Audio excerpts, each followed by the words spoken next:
Hello everyone, welcome to our channel Anik education point. Myself Ina टक्कर।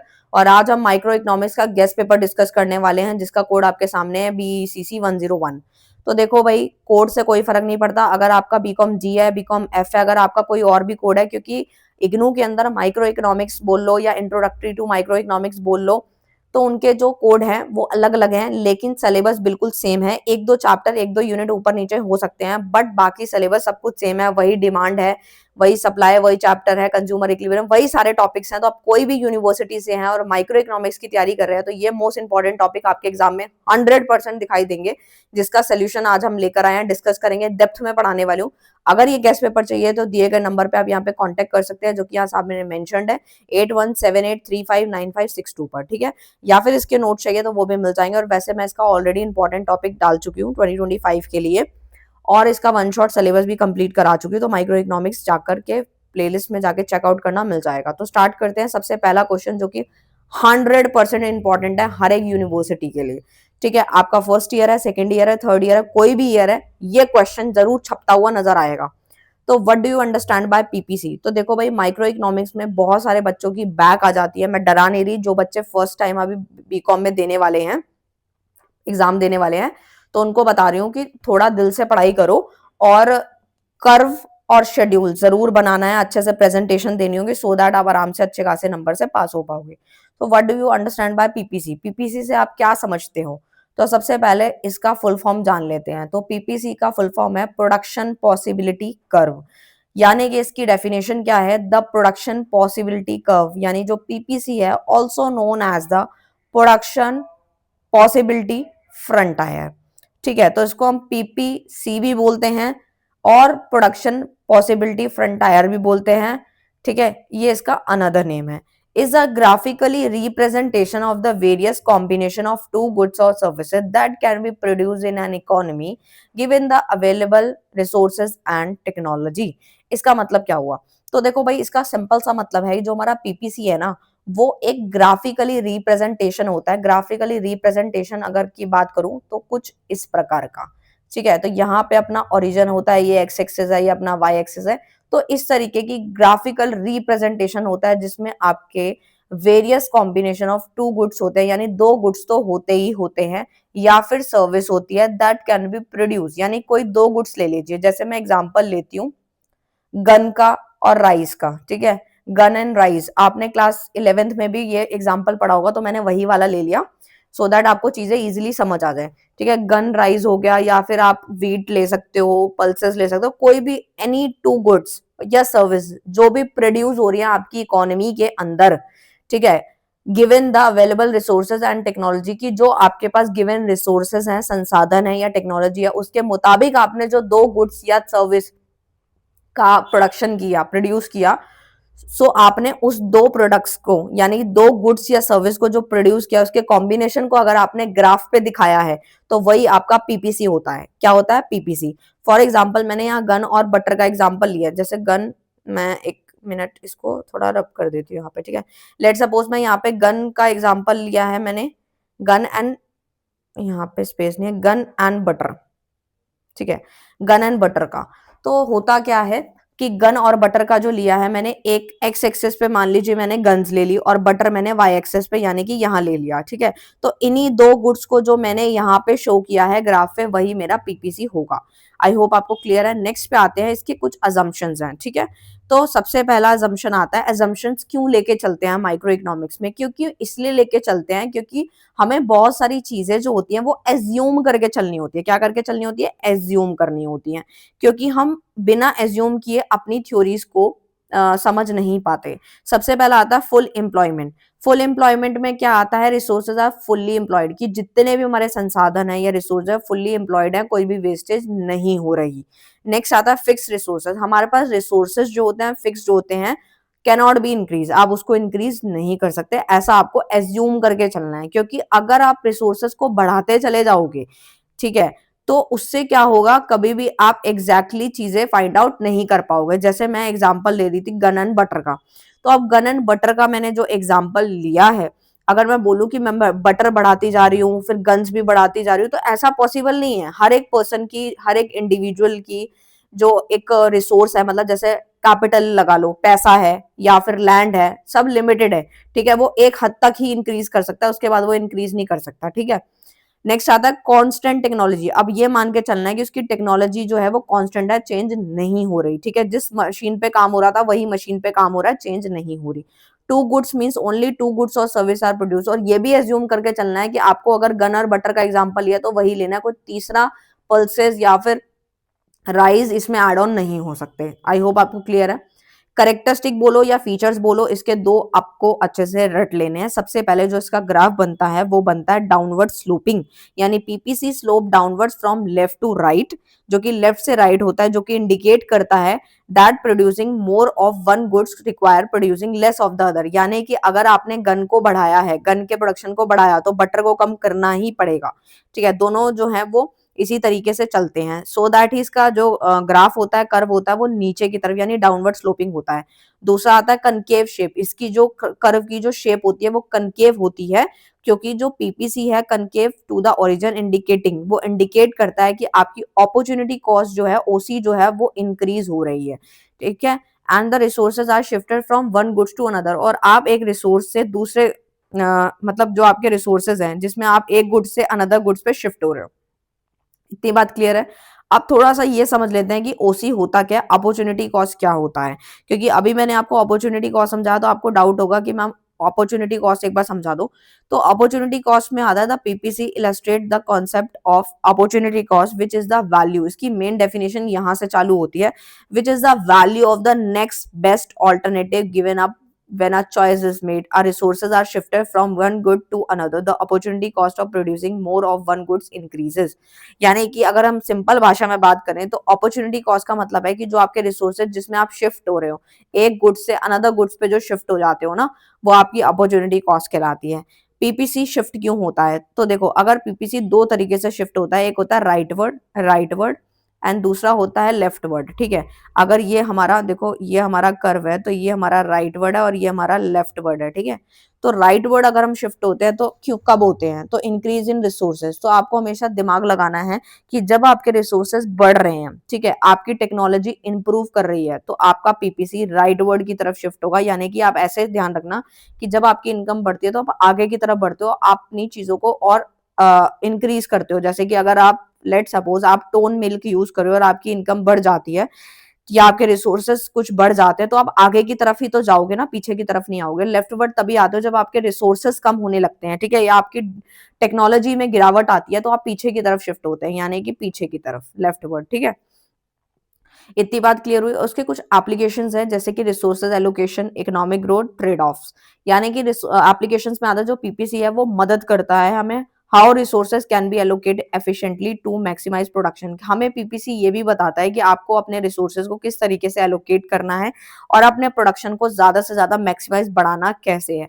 Economic growth में क्या आता है, PPC can be use to illustrate the impact of economic growth on production possibilities. हमारी economic की growth भी होती है, इससे हमें पता लगता रहता है कि हाँ भाई एक गुड का प्रोडक्शन बढ़ रहा है तो दूसरे का हमें कम करना है, ठीक है, या फिर दोनों को किस तरीके से मैनेज करना है। ट्रेड ऑफ्स में आता है PPC highlights the trade off involve in production decision में भी मददगार साबित होता है। इसकी कुछ बुराइयां हैं जो हम एक बार देख लेते हैं, जैसे कि आपके अजम्पशंस हैं यहाँ पे दिए गए, स्टैटिस्टिकल एनालिसिस है या फिर सिंपलिस्टिक है, ठीक है। तो सबसे पहले पीपीसी जो है वो कैसा है, टू गुड्स इकोनॉमी हम इसको मानेंगे, which may not reflect real world complexity, मतलब रियल वर्ल्ड की जो पिक्चर है वो हमारे सामने रिफ्लेक्ट नहीं होती, बस एक अंदाजा मिल जाता है कि हमें क्या प्रोडक्शन करना है और किस तरीके से करना है और हमारी ग्रोथ कितनी रहने वाली है, ठीक है।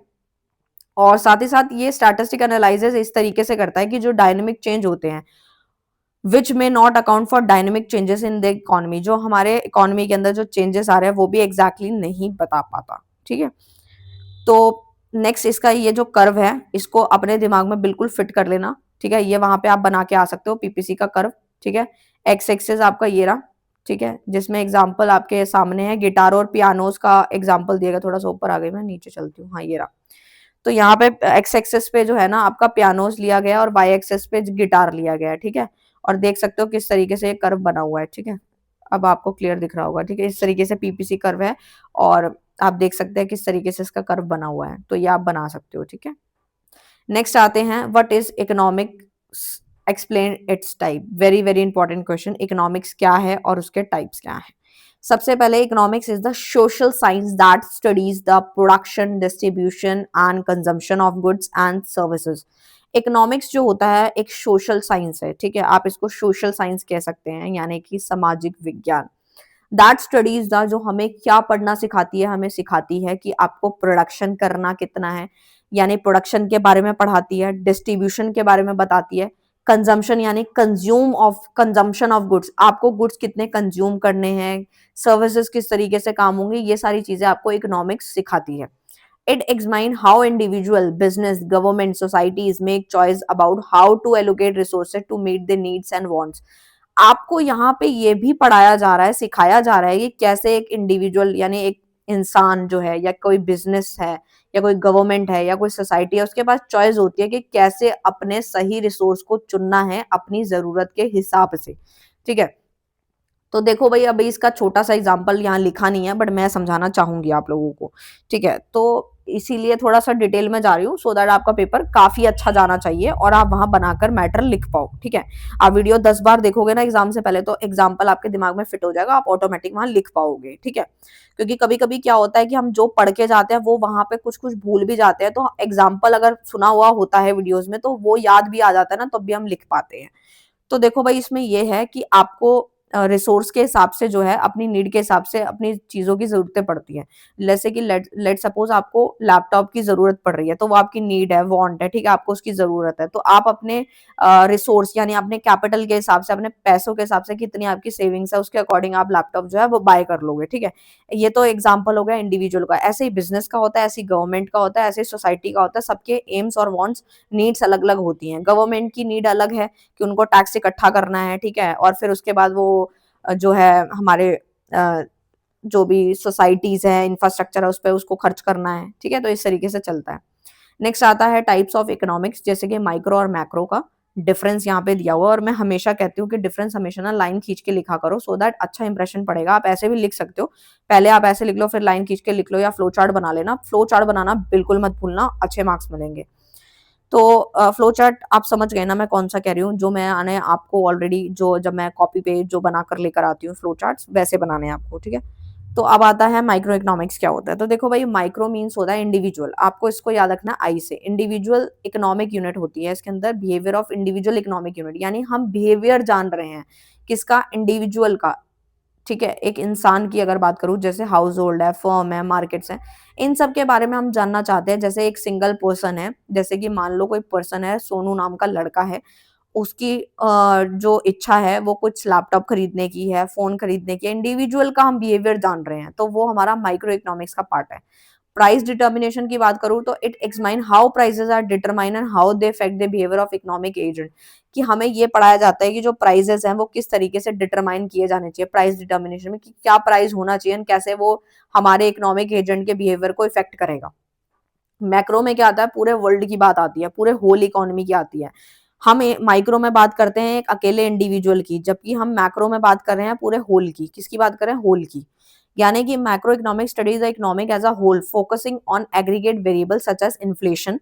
इन्फ्लेशन की बात करें तो इन्फ्लेशन, आपको क्या लगता है कि एक पर्सन का इन्फ्लेशन रेट निकलता है क्या, ऐसा कुछ कैलकुलेशन होती है? तो ऐसा बिल्कुल नहीं है। अनएम्प्लॉयमेंट की बात करूं तो क्या एक बंदा अगर उसको नौकरी नहीं मिल रही, वो बेरोजगार है, तो क्या हम इसको कंसीडर करेंगे मैक्रो में? तो नहीं करेंगे। अनएम्प्लॉयमेंट तभी होता है जब पूरे देश की बात होती है कि पूरे देश में इतने लोग बेरोजगार हैं, या इतनी इन्फ्लेशन रेट चल रहा है, इकोनॉमिक ग्रोथ ये चल रही है, ठीक है। तो पूरे देश की जब बात आ जाती है, पूरी एग्रीगेट मतलब होता है टोटल, ठीक है। एग्रीगेट का मतलब ही क्या होता है, टोटल।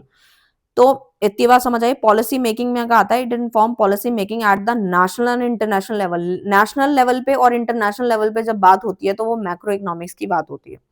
इकोनॉमिक्स की अगर ब्रांच की बात करूं तो सबसे पहली ब्रांच आती है पॉजिटिव एंड नॉर्मेटिव, इसको हम पीएन से याद रखेंगे, ठीक है।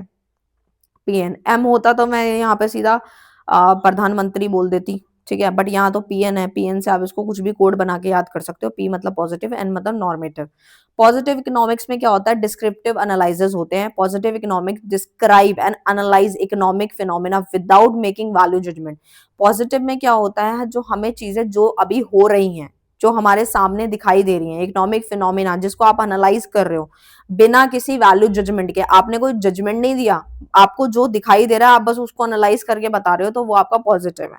यानी कि इसका ऑब्जेक्टिव क्या है एनालाइज करने का। आप सोचोगे कि मैम हमें पॉजिटिव इकोनॉमिक्स क्यों पढ़ाया जा रहा है, तो ऑब्जेक्टिव एनालिसिस में आता है। इसका उद्देश्य क्या है, it aim to provide an objective understanding economic relationship, कि हमारा इकोनॉमिक का रिलेशनशिप किस तरीके से चल रहा है, ठीक है। अब नेक्स्ट आता है नॉर्मेटिव इकोनॉमिक्स। नॉर्मेटिव इकोनॉमिक्स में होता है वैल्यू जजमेंट, इसमें आप वैल्यू जजमेंट देते हैं, जैसे कि normative economics make value judgement about economic outcome and policies, ठीक है। It prescribe what ought to be done to achieve desire economic output. अभी मैं आपको एक एग्जांपल देने वाली हूँ जो आपको दोनों को क्लियर करेगा, वो इसमें लिखा नहीं है बट मैं समझा रही हूँ। सो दैट ही मैं ये आपको जो है, जिन बच्चों के पास ये पीडीएफ नहीं है, लेना चाहते हो तो ले लेना, साथ साथ आप इसके प्रिंट आउट्स निकाल लो या फिर आप इसकी हार्ड कॉपी भी ले सकते हो, तो पढ़ने में इजी होगा। और जो जो मैं एग्जांपल बोलती जा रही हूँ ना, अगर आपके पास, अगर आपने इसके प्रिंट आउट्स निकालने हैं तो इसके नीचे नीचे एग्जाम्पल भी लिखते रहो, सो दैट वहां जब एग्जाम टाइम में आप रिवाइज करो तो आपको ईजी हो। तो नॉर्मेटिव में होता क्या है कि पहले मैं एग्जाम्पल दे देती हूँ पॉजिटिव का। तो मैंने बोला कि अभी हमारे देश के अंदर जो हर एक चीज की प्राइस जो है वो बढ़ता जा रहा है, ठीक है, ये चीज हमें दिखाई दे रही है, ठीक है, और हमने चीजों को एनालाइज करके बता दिया, तो वो है पॉजिटिव का एग्जांपल। लेकिन मैंने बोला कि हमारे यहाँ देश में हर एक चीज का प्राइस बढ़ता जा रहा है, महंगाई बढ़ती जा रही है, तो इसको हम किस तरीके से, क्या हम पॉलिसीज बनाएं या किस तरीके से हम इसको ठीक करें कि यहाँ पे जो है प्राइस बढ़ना कम हो जाए। तो ये जो मैंने यहाँ जजमेंट दी है, यहाँ पे जो पॉलिसी की बात करी है या फिर कुछ वैल्यू जजमेंट दिए हैं, वो मेरा नॉर्मेटिव है। दोनों में फर्क समझ आया कि जो चीज अभी हो रही है, करंट में है, वो पॉजिटिव है, और नॉर्मेटिव वो जो मैं फ्यूचर की बात करूं कि अगर ऐसा करेंगे, ऐसे कुछ पॉलिसीज लेकर आए तो हमारे, सो दैट हमारे यहाँ पे जो प्राइसेस हैं वो धीरे धीरे कम हो सकते हैं, तो वो नॉर्मेटिव है क्योंकि उसमें जजमेंट आ गया। आई होप आपको क्लियर है। नेक्स्ट आता है अदर ब्रांचेस में, आता है इंटरनेशनल इकोनॉमिक्स और डेवलपमेंट इकोनॉमिक्स।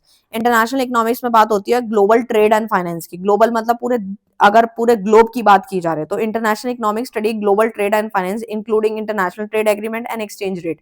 एक्सचेंज रेट हम ऑलरेडी पढ़ चुके हैं पहले, काफी डिटेल में मैंने आपको मैक्रो इकोनॉमिक्स में भी पढ़ाया है, सो दैट अगर आपको ज्यादा डिटेल में जाना है तो आप वो वीडियोस भी देख सकते हो।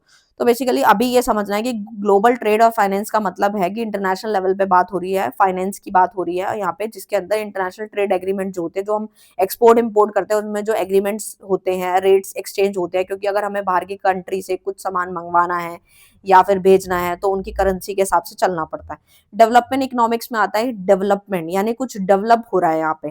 तो इकोनॉमिक डेवलपमेंट में आता है development economic focus on economic development of low income countries, जिनकी इनकम कम है, एक्समाइनिंग इश्यूज सच एज पॉवर्टी, गरीबी है, इनइक्वालिटी है, इकोनॉमिक ग्रोथ बहुत लो है। तो इकोनॉमिक डेवलपमेंट उसी को इंडिकेट करती है, पता चलता है कि अब गरीबी कितनी है, ठीक है। तो इस तरीके से चलता है। ये बैक हो गया, मैं थोड़ा सा इसको ओपन कर देती हूँ, ठीक है। तो इस तरीके से था ये। तो सेकंड क्वेश्चन है यहाँ पे, डेवलपमेंट समझा दिया। अब इसका समझ लेते हैं बिहेवियरल इकोनॉमिक्स में क्या आता है, जिसमें साइकोलॉजिकल इनसाइट्स आते हैं, जैसे behavioural economics incorrect psychological insights into economic analysis examining how cognitive biases and emotion influence economic decisions. The study of economics provide value insight into how society allocate resources and make decision. Understanding economics can inform policy making and help individual make informed choices. यानी कि अगर हम economics जो हम पढ़ रहे हैं, economics हम क्यों पढ़ते हैं, सो दैट जो हमारी सोसाइटी के अंदर जो भी स्कैरसिटी है, यानी जो स्कैरसिटी है, जो मतलब जो कमी आ रही है रिसोर्सेज में, उसके बारे में हम स्टडी करते हैं कि कैसे उस कमी को दूर किया जाए, कैसे डिसीजन लिए जाएं, सो दैट हमारी इकोनॉमिक जो है उसमें कुछ ऐसी पॉलिसीज बनाई जाए ताकि एक इंडिविजुअल जो है आराम से अपनी चीजों को चूज कर पाए, उसको मदद मिले, ठीक है। What is burden of tax and level of output produce. अब यहाँ पे बात आती है टैक्स बर्डन क्या है और लेवल ऑफ आउटपुट प्रोड्यूस क्या है। टैक्स बर्डन में आता है, tax burden refers to the financial burden impose an individual और बिजनेस बाय टैक्सेस आता है। टैक्स रेट, टैक्स बेस की बात करें, डिमांड की बात करें, तो वो सब इसमें पढ़ाया गया। तो जो tax burden refers to the financial burden होता है ये, ठीक है, जो कि इंडिविजुअल पे आता है या किसी बिजनेस पे आता है, और जो बिजनेसमैन होता है या इंडिविजुअल, उसको टैक्स पे करना पड़ता है, ठीक है। फैक्टर कौन से इफेक्ट करते हैं टैक्स बर्डन को, सबसे पहला tax rate. Tax rate determine the amount of tax paid, कितना आपको टैक्स पे करना है, आपकी इनकम के हिसाब से टैक्स होता है, टैक्स बेस में आता है, tax base determine what is being tax. Elasticity of demand and supply बताता है, elasticity of demand and supply effect करता है आपके डिस्ट्रीब्यूशन ऑफ टैक्स के बर्डन को, कि आपने जो है कितनी डिमांड करी है, कितनी सप्लाई करी है, उसके हिसाब से ही आपको टैक्स भरना है।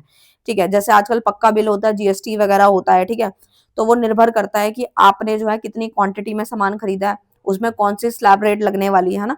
लेवल ऑफ आउटपुट प्रोड्यूस में आता है कि भाई आपके कौन कौन से फैक्टर इफेक्ट करते हैं लेवल ऑफ आउटपुट में। सबसे पहले demand, demand for the product effect the level of output. आपका आउटपुट, आप इनपुट दोगे तो आपको आउटपुट मिलता है। कॉस्ट ऑफ प्रोडक्शन यानी सीओपी की बात करें, कॉस्ट ऑफ प्रोडक्शन यानी आप किसी भी चीज को, किसी भी चीज के प्रोडक्शन करने के लिए जो कॉस्ट आती है उसके अंदर टैक्स भी जुड़ जाता है, जो कि आपके आउटपुट और लेवल को इफेक्ट करता है। वो कैसे करता है, अब लेट सपोज मैं एक एग्जांपल लेती हूँ यहाँ पर, ऐसे समझ नहीं आएगा आपको।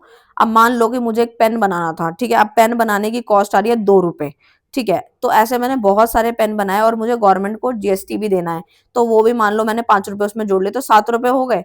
ठीक है, तो 7 रुपए की चीज 7 रुपए में तो नहीं बिकने वाली, उसमें कुछ अपना प्रॉफिट भी होगा, तो 10-12 रुपए की, 15 रुपए की बिक जाएगी।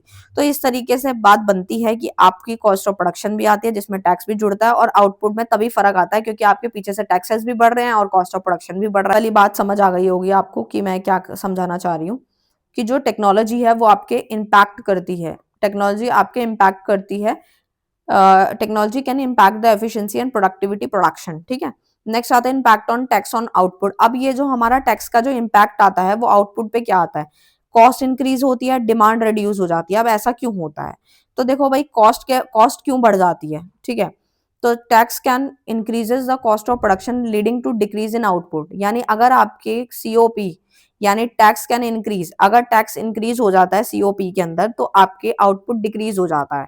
डिमांड कैसे रिड्यूस होती है, tax can reduce demand for a product leading to decrease in output. यानी कि अगर आपके प्रोडक्ट की डिमांड कम हो रही है, ठीक है, तो आपका आउटपुट भी डिक्रीज होगा, क्योंकि अगर पीछे से डिमांड नहीं आएगी तो हम ज्यादा प्रोडक्शन भी तो नहीं करेंगे ना। तो इस तरीके से फर्क पड़ता है एक चीज से दूसरी चीज पे। ठीक है, व्हाट इज प्रोडक्शन फंक्शन। अब नेक्स्ट क्वेश्चन आता है, व्हाट इज प्रोडक्शन फंक्शन।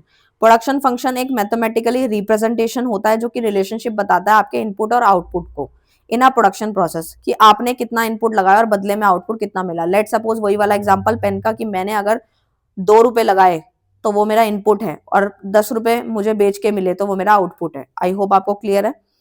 जिसमें कौन कौन आता है, लेबर आता है, कैपिटल, रॉ मटेरियल आता है। ये सारी चीजें चाहिए होती हैं क्योंकि बिना इनके प्रोडक्शन नहीं हो सकता। क्योंकि सबसे पहले कुछ जो प्रोडक्शन होगा उसके लिए क्या क्या चाहिए, जमीन चाहिए, उसको बनाने वाला चाहिए, पैसा लगाना पड़ेगा, कच्चा माल चाहिए, पेन को बनाने के लिए बॉडी इंक ये सब चाहिए, तो ही जाके वो बनेगा, तो उसी को प्रोडक्शन प्रोसेस बोलते हैं। प्रोडक्शन फंक्शन 2 टाइप के होते हैं, शॉर्ट रन होता है, एक लॉन्ग रन होता है। शॉर्ट रन नाम से ही क्लियर है, the type of production function explain the relationship between input and output in short run. और इसमें इनपुट जो होते हैं, कुछ इनपुट फिक्स होते हैं, ठीक है, जैसे कि लैंड वगैरह फिक्स रहती है जो चेंज नहीं हो सकती। ठीक है, ये नहीं है कि आज आपने रेंट पे या कोई अपना घर खरीद लिया, सॉरी प्रोडक्शन करने के लिए कोई जगह खरीद ली, कल आपको अच्छी नहीं लग रही फिर आपने कोई और खरीद ली, ऐसा नहीं होता, इनपुट फिक्स रहते हैं कुछ। ठीक है, लॉन्ग रन प्रोडक्शन फंक्शन में क्या होता है, the type of the production function explain relationship between input and output in long run where all input are varied. सारे इनपुट यहाँ पे वेरी करते हैं, ठीक है, और लंबे समय के लिए ये रिलेशनशिप दिखाता है इनपुट और आउटपुट का। आगे आता है कुछ फीचर्स हैं प्रोडक्शन फंक्शन के, होता है इंक्रीजिंग रिटर्न टू स्केल, एक आता है कांस्टेंट, फिर आता है डिक्रीजिंग। अब इसको समझते हैं, पहले इसको पढ़ते हैं फिर इसको समझेंगे। अब इसमें यह आता है कि अगर आपका आउटपुट बढ़ रहा है, पहले तो क्या होता है फास्टर रेट से बढ़ता है, देन इनपुट, फिर क्या होता है सेम रेट से जो है इंक्रीज करता है, फिर आउटपुट जो है स्लोअर रेट से जो है इंक्रीज करता है।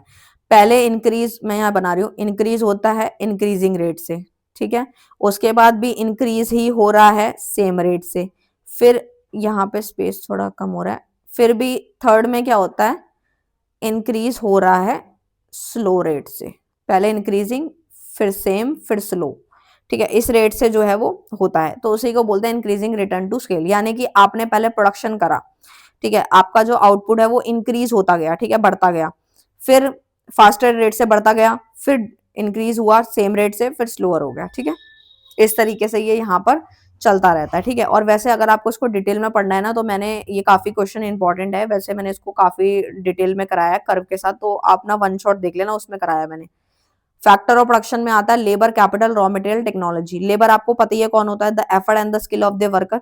ठीक है, वर्कर के क्या एफर्ट्स हैं, क्या स्किल है, वो लेबर है। कैपिटल क्या है, फिजिकल फाइनेंशियल रिसोर्स है, मतलब जो आपके पास संपत्ति वगैरह जो भी पड़ी है आपको अगर बेचनी है तो आप उससे बिजनेस कर सकते हो, या फिर जो cash in hand, cash at bank आपके पास पड़ा है, में बैंक में जो आपके पास पैसा पड़ा है। रॉ मटेरियल में आता है इनपुट यूज, आप क्या इनपुट यूज करने वाले हो, कच्चा माल जैसे पेन में बॉडी इंक ये सब चाहिए। टेक्नोलॉजी में क्या आता है, मेथड, कौन सा टेक्निक आप यूज करने वाले हो, ठीक है, लेबर इंटेंसिव होगा या फिर कैपिटल इंटेंसिव होगा।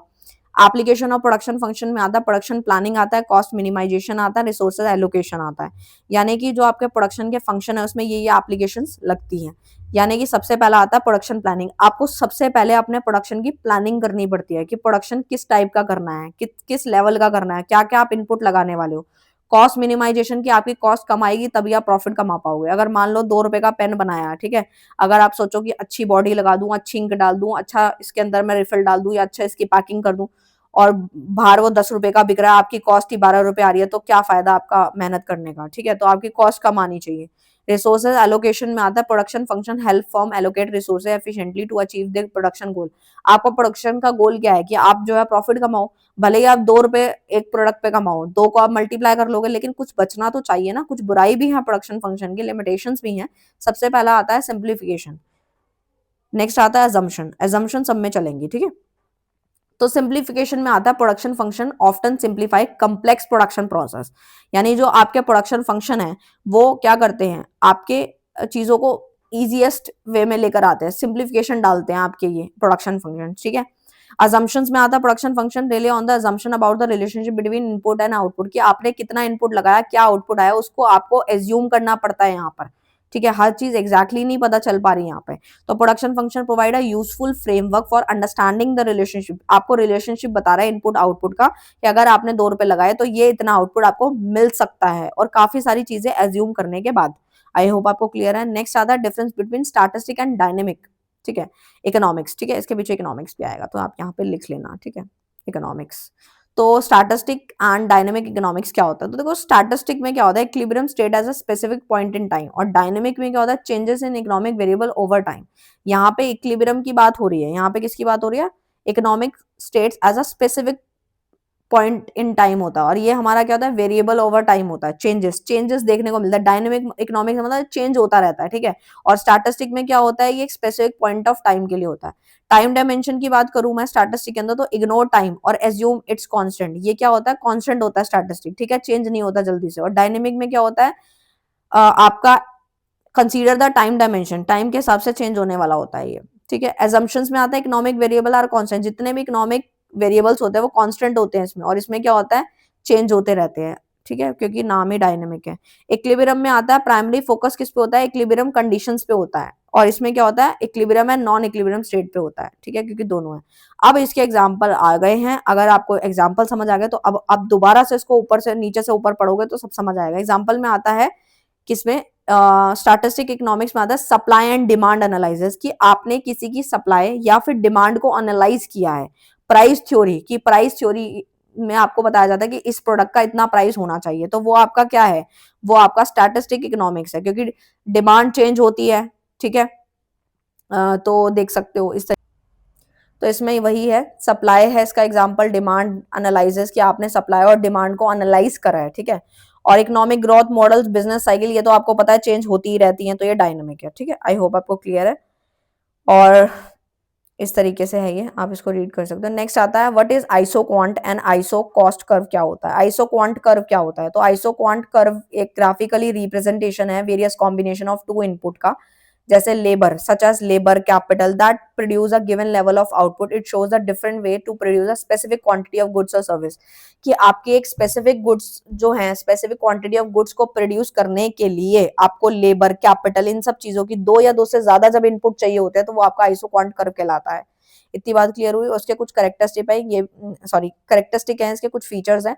एक तो ये डाउनवर्ड स्लोपिंग होता है, कन्वेक्स टू द ओरिजिन होता है, सेम यही कॉन्सेप्ट है जो हमने ऊपर पढ़ा था, ठीक है, इसको आप रीड कर सकते हो। आइसो क्वांट कर्व जो होता है वो एक ग्राफिकली रिप्रेजेंटेशन है, फिर से वही डेफिनेशन है, करेक्टरिस्टिक देख लेते हैं। लीनियर है और स्लोप है। लीनियर की बात करूँ तो आइसोकॉन्ट कर्व बहुत लीनियर होता है, जो कि इंडिकेट करता है कॉस्ट ऑफ इनपुट जो है वो आपका कांस्टेंट है, उसमें कोई चेंज नहीं हो रहा, इनपुट में कोई बदलाव नहीं हो रहा, इनपुट की कॉस्ट जो है वो कांस्टेंट है, चेंज नहीं हो रही। स्लोप में आता है slope of the isoquant curve represent the ratio of the price of two input, यानी कि दो इनपुट के प्राइसेस की रेशियो को रिप्रेजेंट करता है स्लोप। ठीक है, interaction of isoquant and isoquant curve क्या है? तो बेसिकली जो इंटरेक्शन है isoquant curve and isocost curve determine करता है ऑप्टिमल कॉम्बिनेशन ऑफ इनपुट है, जो कि आपकी कॉम्बिनेशन है दैट मिनिमाइज द कॉस्ट, जो आपकी कॉस्ट को मिनिमाइज करता है, producing a given level of output, कि अगर आप किसी चीज का इनपुट दे रहे हो, अगर आप पेन बना रहे हो, कुछ भी बना रहे हो, तो उसमें आपको क्या करना है, अपनी कॉस्ट को मिनिमाइज ही रखना है, सो दैट आप ज्यादा से ज्यादा अपने आउटपुट पे कमा पाओ। एप्लीकेशन में आता है प्रोडक्शन प्लानिंग और कॉस्ट मिनिमाइजेशन, ये वही सारे पॉइंट्स है। नेक्स्ट क्वेश्चन आता है what is the price discrimination. Price discrimination क्या होता है? तो price discrimination is a pricing strategy, एक ऐसी स्ट्रैटेजी है where a firm change different prices, मतलब जो फर्म है वो चेंज करती रहती है different prices for the same product, same product होने के बाद भी प्राइसेस चेंज करती रहती है to different customer based on their willingness to pay. They practice allow firm to capture consumer surplus and increase revenue. कि अगर आपको अपनी इनकम किसी भी दुकानदार को, अगर अपने बिजनेसमैन को अपनी इनकम को, रेवेन्यू को बढ़ाना है, इंक्रीज करना है, तो वो सेम प्रोडक्ट को अलग अलग प्राइस चार्ज करती है। ठीक है, अब आप सोचोगे ऐसा कैसे हो सकता है? जी हाँ, बिल्कुल हो सकता है, कस्टमर की विलिंगनेस पे डिपेंड करता है। ठीक है, अगर कोई कम पैसे दे सकता है तो उससे उतने ले लो, और अगर कोई ज्यादा दे सकता है तो उसके हिसाब से ले लो। तो इसमें कुछ डिग्रीज आती हैं, 3 डिग्रीज हैं। फर्स्ट डिग्री है प्राइस डिस्क्रिमिनेशन, सेकंड डिग्री और थर्ड डिग्री। फर्स्ट डिग्री क्या बोलती है? The firm charges each customer the maximum price that are willing to pay, मतलब मैक्सिमम प्राइस जो है यहाँ पे चार्ज होता है। सेकंड डिग्री में क्या होता है? The firm charges different prices based on quantity purchase, आपकी क्वांटिटी पे डिपेंड करेगा कि आप कितनी क्वांटिटी बाय कर रहे हो। अगर आपने क्वांटिटी ज्यादा खरीदी है, तो आपने देखा भी होगा जब आप दुकान पे जाते हो तो आप ज्यादा सामान लेते हो, वो पूछते हैं ना कि आपकी क्वांटिटी ज्यादा है तो हम प्राइस कम कर देंगे, तो सेकंड डिग्री है। थर्ड डिग्री में क्या होता है? The firm charges different prices to different group of customer based on the characteristics such as age, location. अब क्या होता है, कई कई लोकेशन ऐसी होती हैं जिसमें सामान ज्यादा महंगा नहीं बिक सकता, तो उस हिसाब से बिकता है। कुछ एज के हिसाब से होता है, कुछ फीचर्स के हिसाब से, भाई कोई प्रोडक्ट बहुत महंगा है, अच्छी क्वालिटी है, उसको थोड़ा महंगा बेचो, कोई सस्ता है वो, तो उसके हिसाब से बेचो। ये थर्ड डिग्री होती है। कंडीशन क्या है प्राइस डिस्क्रिमिनेशन का? तो सबसे पहले आता है मार्केट पावर, डिफरेंट इलास्टिसिटीज, ठीक है, नो आर्बिट्रेज। तो सबसे पहला आता है मार्केट पावर। मार्केट पावर ये बताता है हमें, ये वाला टॉपिक मैं आपको करा रही हूँ, ठीक है। तो मार्केट पावर में आता है the firm must have some degree of market power to set different prices, भाई ऐसा करना पड़ता है अगर दुकान चलानी है तो। डिफरेंट इलास्टिसिटीज में आता है कि different customer group must have different elasticity of demand, हर किसी की इलास्टिसिटी ऑफ डिमांड डिफर होती है। Customer must not be able to resell the product और सर्विस, यानी जो कस्टमर है वो इतना एबल नहीं होता कि वो आगे सामान को बेच पाए, ठीक है, वो सब आता है। एग्जाम्पल में एयरलाइन टिकट्स है, मूवी टिकट है, ठीक है, या फिर आपकी कोई मेडिकल की जितनी चीजें होती है, जैसे एयरलाइन टिकट में क्या बताया गया, airline often charge different prices of the same ticket based on the factor like demand. अगर डिमांड ज्यादा है, बुकिंग ज्यादा है, पैसेंजर ज्यादा, तो एयरलाइन ज्यादा टिकट चार्ज करती है। जैसे दिन पास आने वाले होते हैं, कुछ दिन पहले करोगे थोड़ा सस्ता पड़ता है। मूवी टिकट का भी ऐसा ही है, आपकी एज, टाइम, डे इस पे डिपेंड करता है, मेंबरशिप स्टेटस पे डिपेंड करता है।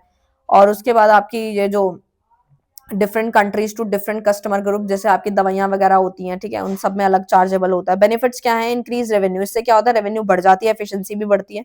कुछ बुराइयां हैं जैसे कि अनफेयरनेस होता है, भाई अगर आप किसी से अलग अलग प्राइस चार्ज करोगे तो अनफेयरनेस भी हो जाता है। कभी कभी क्या होता है कि अगर हमारा ज्यादा जानकार होता है तो वो हमें कम में दे देता है, और कोई ना जानकार हो उससे पूरे पैसे लेता है, तो ये अनफेयरनेस एक ड्रॉबैक है इसका। कंप्लेक्सिटी में आता है price discrimination can be complex to implement and manage, इसको इम्प्लीमेंट करने में थोड़ी सी दिक्कतें फेस होती है और मैनेज करने में दिक्कतें आ जाती हैं। आई होप आपको क्लियर है। अब ये ना फर्स्ट डिग्री और को ना यहाँ पर एक्सप्लेन किया गया है, जिसे परफेक्ट प्राइस डिस्क्रिमिनेशन भी कहते हैं। तो इस तरीके से कर बना हुआ है, तो आप बना सकते हो, ठीक है। नेक्स्ट आता है what is market, describe all the type of market. सारे क्वेश्चन इतने जबरदस्त इंपॉर्टेंट है ना, मैं बता नहीं सकती, सारे क्वेश्चन बहुत इंपॉर्टेंट है। What is market, describe all the type. और आपके एग्जाम में ना ऐसे ही आएंगे, चाहे वो शॉर्ट नोट में आए चाहे जैसे भी आए, क्वेश्चन यही, मतलब टॉपिक पकड़ना है आपको। मतलब ऐसा नहीं है कि मैंने यहाँ लिख दिया what is market, describe all the type of market, यही छपा छपाएगा नहीं। हो सकता है वहां पे ये बोल दे कि सिर्फ वो आपसे टाइप्स पूछ ले, या हो सकता है वो आपसे सिर्फ परफेक्ट कॉम्पिटिशन पूछ ले, तब भी आंसर आपको आता है, क्योंकि मैंने आपको यहाँ पे करवा रखा है। तो व्हाट इज मार्केट?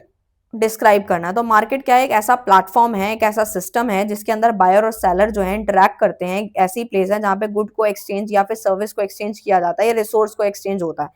जैसे कि मैं सामान लेने गई तो मैं बायर है, जो दुकान वाला है वो सेलर है, हम दोनों का इंटरेक्शन हुआ, तो वो मार्केट है। मार्केट जो है वो यहाँ पे बताई गई है, एक होती है परफेक्ट कंपटीशन, एक होती है मोनोपोली, एक होती है ओलिगोपोली, एक होती है मोनोपोलिस्टिक कंपटीशन।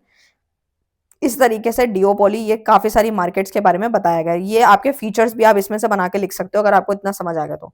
सबसे पहले बात करते हैं परफेक्ट कंपटीशन की। तो परफेक्ट कंपटीशन में बहुत सारे बायर्स होते हैं और बहुत सारे ही सेलर्स होते हैं।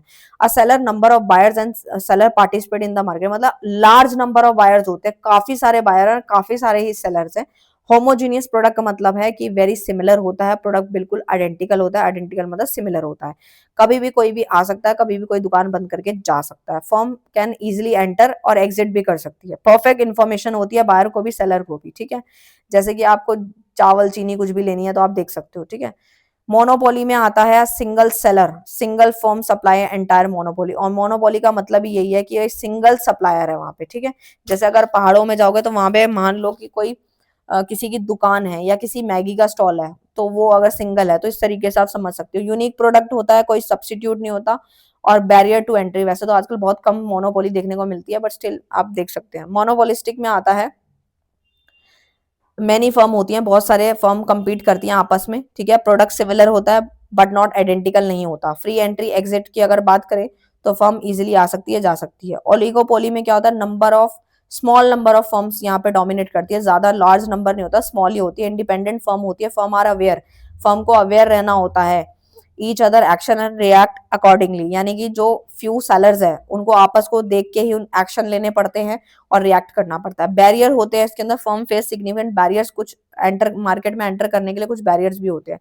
अदर मार्केट स्ट्रक्चर की बात करूं तो मैं, वो आती है मोनोप्सोनोमी, जिसमें सिंगल ही बायर होता है, जो कि सिंगल बायर डोमिनेट करता है मार्केट में। और मेनी सेलर की बात करूं तो compete करते हैं एक दूसरे से। डिओपोली में क्या होता है, to firm dominate the market, दो होते हैं, क्योंकि नाम से क्लियर है डीओ है। Firm are aware each other, firm जो है अवेयर रहती है एक दूसरे के एक्शन पे और रिएक्ट करती हैं अकॉर्डिंगली, उन्हीं के हिसाब से कि अगर सामने वाले ने प्राइस बढ़ाया तो हम भी बढ़ाएंगे, अगर वो ये दे रहा है तो हम भी ऐसा करेंगे। करेक्टरिस्टिक क्या है मार्केट के, सबसे पहला तो number of firm and the market share, ये बता दिया। Degree of which product are differentiated, ठीक है, प्रोडक्ट डिफरेंशिएटेड भी होते हैं, अलग अलग प्रोडक्ट होते हैं। बैरियर्स भी आपने पढ़ लिया, अभी इंफॉर्मेशन भी पढ़ ली। इंपॉर्टेंस की अगर बात करूं मार्केट की, तो सबसे पहले रिसोर्सेज एलोकेशन है, इकोनॉमिक ग्रोथ है और इनोवेशन है। इनोवेशन मतलब आपके कंपटीशन जो है, अगर आप कुछ इनोवेटिव करोगे तो ही आप अपने जो कॉम्पिटिटर है उससे लड़ पाओगे। इकोनॉमिक ग्रोथ भी तभी होगी जब आप कुछ अच्छा करोगे, कुछ यूनिक करोगे, अलग करोगे। रिसोर्सेज एलोकेशन में भी आपको पता है कि आपको अपने रिसोर्सेज को एफिशिएंटली यूज करना है और कम से कम वेस्टेज करनी है। नेक्स्ट आता है what is law of equi marginal utility, ठीक है। तो law of equi marginal utility क्या समझाता है, तो वो ये समझाता है consumer will allocate the income among different goods in such the way the marginal utility of the last unit of each good is equal, ठीक है। तो देखो भाई, law of equi marginal utility, marginal मतलब होता है एक्स्ट्रा यूनिट, यूटिलिटी मतलब जो हम कंजम्पशन कर रहे हैं, जो एक्स्ट्रा यूनिट जो हम कंज्यूम कर रहे हैं, उसका लॉ के बारे में पढ़ाया जा रहा है कि कंज्यूमर क्या करता है, एलोकेट करता है अपनी इनकम को डिफरेंट गुड्स में, ठीक है, जितनी उसको करनी चाहिए, ठीक है। जैसे मान लो कि एग्जाम्पल के तौर पे हम अभी समझेंगे नीचे कुछ अजम्पशंस हैं इसके अंदर। सबसे पहला आता है rational consumer, consumer is a rational making decision to maximize utility, यानी कि वो अपने डिसीजन के हिसाब से ही अपनी यूटिलिटी को मैक्सिमाइज करता है। कार्डिनल यूटिलिटी में आता है utility can be measure cardinally. Diminishing marginal, DMU क्या होता है, marginal utility of each good diminish the consumption increase, जैसे जैसे आप अपना कंजम्पशन बढ़ाते जाओगे आपका एमयू जो है वो डिक्रीज होता जाएगा और एक टाइम पे आके नेगेटिव हो जाएगा। ऐसा क्यों होता है, मैं आपको एक पानी का ग्लास का एग्जांपल देती हूँ। अब मान लो कि आपको बहुत ज्यादा प्यास लगी है, ठीक है, तो बहुत ज्यादा प्यास लगी है तो आप फटाफट से एक ग्लास पियोगे, फिर दो पियोगे, फिर तीन।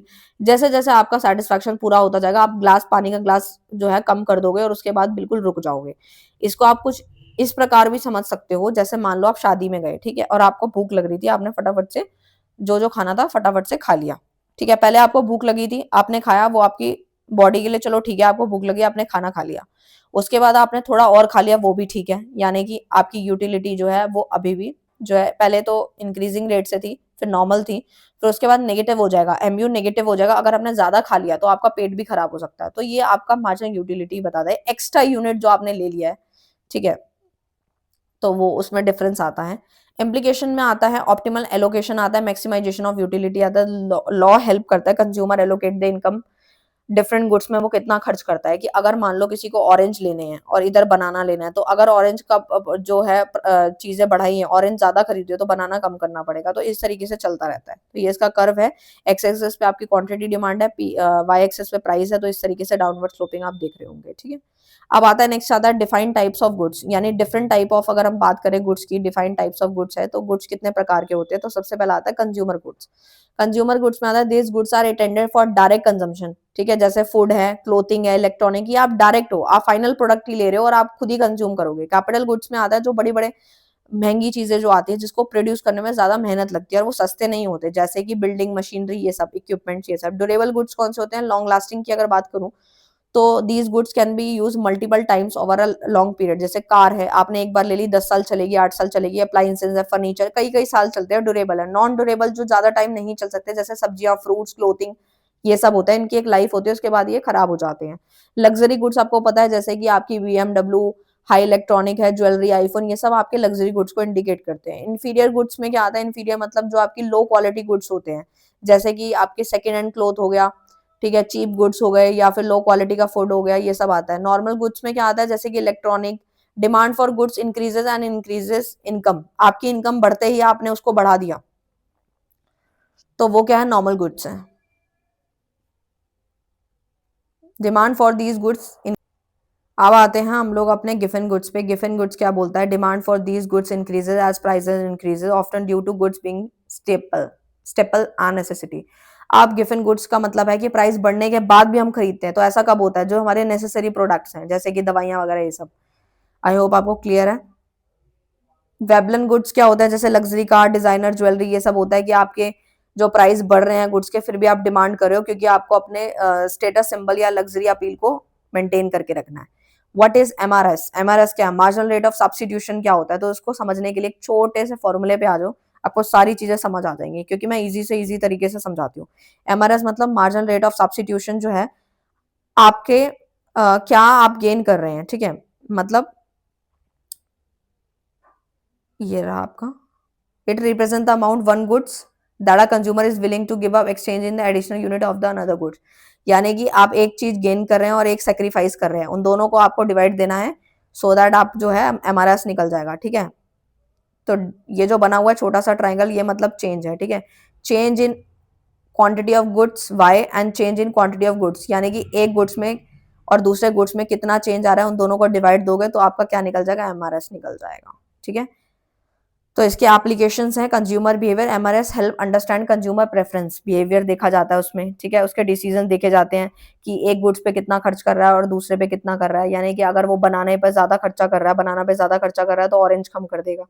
इंपॉर्टेंस की अंडरस्टैंडिंग कंज्यूमर प्रेफरेंस पता चलती है, इसके अंदर प्रेफरेंस पता चलती है कि आपकी प्रेफरेंस अभी क्या है। जैसे अगर आपके घर वालों ने आपको 200 रुपए दिया, अगर आपको पिज्जा पार्टी करनी है, तो लेट सपोज 100 का पिज्जा आ गया और आपने जो है, या 150 का आपका पिज्जा आ गया, 50 की आपने कोक खरीद ली, तो इस तरीके से है। या फिर अगले दिन आपको कुछ खाने का मन हुआ, तो आपने कोल्ड ड्रिंक ज्यादा बाय कर ली और पिज्जा जो है ना खरीद के आपने कुछ चिप्स खरीद लिया। तो ये इस तरीके से कॉम्बिनेशन है जो समझा रखा है, कि अगर आपका ये देखो आ गया ना, एक्स है आपका, एक्स है और वाई दो गुड्स हैं, तो आप देख सकते हो कि एक्स जो है वो बढ़ रहा है और वाई कम हो रहा है, ठीक है। 1 से 2 क्वांटिटी हुई, 2 से 3, 3 से 4, और वाई कम हो रहा है, 10 से 5, 5 से 2 और 2 से 1, ठीक है। फिर दोनों को डिवाइड दो और उसी को प्लॉट कर दो यहाँ पर, ठीक है। नेक्स्ट आता है what is adverse selection. Adverse selection एक कॉन्सेप्ट है इकोनॉमिक्स का, जो कि डिस्क्राइब करता है ऐसी सिचुएशन को where one parties transaction has more information that another party, leading to unequal और अनफेयर एक्सचेंज, ठीक है। इसको कुछ इस प्रकार से समझो आप, कि individual who has more likely to file claim may be more likely to purchase insurance, increasing cost by the insurer. Used car market, seller may have more information about the quality of the vehicle than buyer, ठीक है। तो अब होता क्या है, कि आप ये समझो कि यहाँ पे क्या होता है, एडवर्स सिलेक्शन होता है, ठीक है। अगर हम कार मार्केट की बात करें, इंश्योरेंस की बात करें, तो ठीक है, जिसको खरीदना होता है वो पहले से ही काफी सारी चीजें की इन्फॉर्मेशन कलेक्ट करके बैठा होता है, कि उसको सेलर से भी ज्यादा बायर को नॉलेज होती है। कॉन्सिक्वेंस क्या होता है, मार्केट फेलियर्स होते हैं। एडवर्स सिलेक्शन होता है, एक तो इंक्रीज कॉस्ट होती है, साथ ही साथ मिटिगेशन स्ट्रेटजी की बात करूं, तो इसके अंदर आप ज्यादा से ज्यादा इंफॉर्मेशन इधर उधर से, सोशल मीडिया इधर से उधर से कवर करते रहते हो, सो दैट बायर को ज्यादा नॉलेज हो जाती है। Define law of variable proportion and explain its with the help of diagram. Law of variable proportion काफी इंपॉर्टेंट है। Law of variable proportion state that as one of input is increase, अगर आपका एक input बढ़ रहा है while holding other input constant, अगर एक चीज बढ़ रही है तो दूसरी कांस्टेंट रहनी चाहिए, ठीक है। And the marginal product of the variable input were eventually decreases, ठीक है। तो इसकी 3 स्टेजेस हैं तो ही समझ आएगा। इंक्रीजिंग में क्या होता है, अगर आपका एमपी यानी मार्जिनल प्रोडक्ट इंक्रीज कर रहा है तो आपके इनपुट भी इंक्रीज करेंगे। डिमिनिशिंग में क्या होता है, आपका मार्जिनल प्रोडक्ट डिक्रीज करता है, ठीक है, इनपुट इंक्रीज कर रहे हैं। और नेगेटिव में क्या होता है, वो बियॉन्ड चला जाता है, जो मैंने अभी आपको पानी का एग्जांपल दिया, सेम वही है, आप लिख सकते हो। तो इस तरीके से डायग्राम है इसका, आप बना के लिख सकते हो वहां पर। कंज्यूमर इक्विलिब्रियम, ये समझ लो। Consumer equilibrium refers to state that where a consumer maximize the satisfaction, कि आपका कंज्यूमर मैक्सिमाइज द सैटिस्फैक्शन और यूटिलिटी, यानी यूटिलिटी मतलब का मतलब है कि आपको कितना सैटिस्फैक्शन सबसे ज्यादा कब किस पॉइंट में मिल रहा है, वो आपका कंज्यूमर इक्विलिब्रियम है, ठीक है। Income and the price of goods and services, it occur when the consumer allocate the income in such a way the marginal utility of each good is equal to the price, ठीक है। ये मैंने example आपको अभी दिया, glass का पानी का एग्जांपल दिया था, तो वही है आपकी यूटिलिटी, आपको जितनी प्यास लगे आप उतने ग्लास पियोगे और उसके बाद जब प्यास बुझ जाएगी आप छोड़ दोगे। कंडीशन में आता है मैक्सिमाइजेशन ऑफ यूटिलिटी होती है। बजट कंस्ट्रेन होता है, ठीक है, आपका कंज्यूमर एक्सपेंडिचर बराबर होता है आपकी इनकम के, ठीक है। इस तरीके से इसका कर्व बनाया गया और ये काफी मैंने डिटेल में कराया हुआ है तो आप वहां भी पढ़ सकते हो। अंडरलाइंग अजम्पशंस है, ठीक है। अजम्पशन तो मैंने आपको भी ऊपर समझा ही दिया किस तरीके से अजम्पशन एज्यूम करके चलना होता है। Define demand and supply, demand क्या है, demand refers to the quantity of goods and services that consumer are willing and able to purchase at a given price level, कि जो आपकी डिमांड है वो क्या है, एक क्वांटिटी, कोई भी आप सामान या कोई भी सर्विस को कंज्यूमर लेने की इच्छा रखता है उस प्राइस पे, उस लेवल पे, तो वो आपकी डिमांड कहलाती है। और सप्लाई क्या है, कंज्यूमर जो है जो सामान को लेना चाहता है तो सप्लायर उसको बेचता है, तो सप्लायर कौन हुआ, क्वांटिटी ऑफ गुड्स या सर्विस को प्रोड्यूस करता है और वो बेचने की इच्छा रखता है at a given period of time और at a given period of price कह लो, प्लेस कह लो, परफेक्ट प्राइस और टाइम के हिसाब से। की कॉन्सेप्ट है, लॉ ऑफ डिमांड है एंड लॉ ऑफ सप्लाई है। इंक्रीज, प्राइस के बढ़ने से क्वांटिटी डिमांड डिक्रीज होती है, प्राइस इंक्रीज डिमांड डिक्रीज, तो ये है law of demand. Law of supply में क्या होता है, दोनों चीजें जो हैं वो बढ़ती हैं, क्योंकि इनका जो है सप्लाई में क्या होता है डायरेक्ट रिलेशन होता है और लॉ ऑफ डिमांड में इनवर्स रिलेशन होता है। तो ये एक्चुअली क्या है, ऐसे तो वीडियो बहुत लंबी हो जाएगी क्योंकि ये इतना समझने वाला टॉपिक है जो मैंने काफी डिटेल में कराया, तो इसलिए आप वन शॉट देख लेना, काफी